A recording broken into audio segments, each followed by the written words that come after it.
Orissa బాలాసూర్లో principal office ముందట ఒక student నిప్పండించుకొని చనిపోయింది. ఎందుకు? తను ప్రశ్నించింది. కాకపోతే మన దగ్గరున్న సిస్టమ్ వినడానికి రెడీగా లేదు. No student should have to choose between education and safety. లాజికల్గా ఆలోచించి మన సిస్టంలో ఉన్న లోపాలతో పాటు దానికి ఏంటి సొల్యూషన్ అన్నది కూడా ఈ వీడియోలో డిస్కస్ చేస్తాను, తప్పకుండా చూడండి. ఇక్కడ ఈ స్టూడెంట్ ప్రతి స్టెప్ కరెక్ట్గా ఫాలో అయింది. ఫస్ట్ ఐసీసీకి కంప్లైంట్ చేసిన తర్వాత పోలీస్ ఎఫ్ఐఆర్ కూడా ఫైల్ చేసింది. కానీ మన సిస్టమ్ ఫెయిల్డ్ హర్. ఇంకెంతమంది స్టూడెంట్స్ కాలేజ్ కరెక్ట్ రెస్పాండ్ అవ్వకపోవడం వల్ల చనిపోవాలి?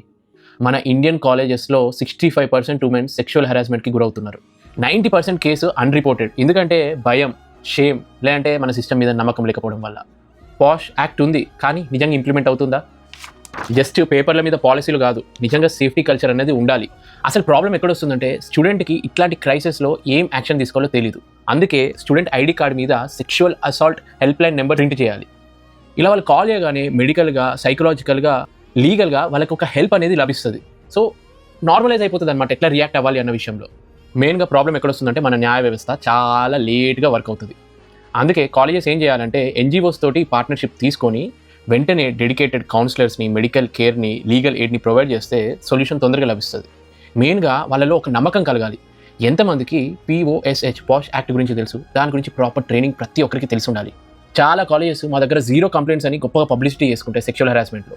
రియాలిటీ మాట్లాడండి, నిజాలు చెప్పండి, డేటా కలెక్ట్ చేసి దాన్ని అనలైజ్ చేయండి. No student should have to choose between justice and their future.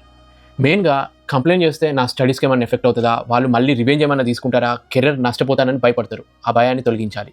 ఈ వీడియోని తప్పకుండా షేర్ చేయండి. మెయిన్గా మీ కాలేజ్ నేమ్ని ట్యాగ్ చేయండి. ప్లీజ్ మనకెందుకులే అని సైలెంట్గా ఉండకండి. ఇట్లాంటివి ఎంత బాగా చర్చిస్తే అంత తొందరగా రియాక్షన్ ఉంటుంది.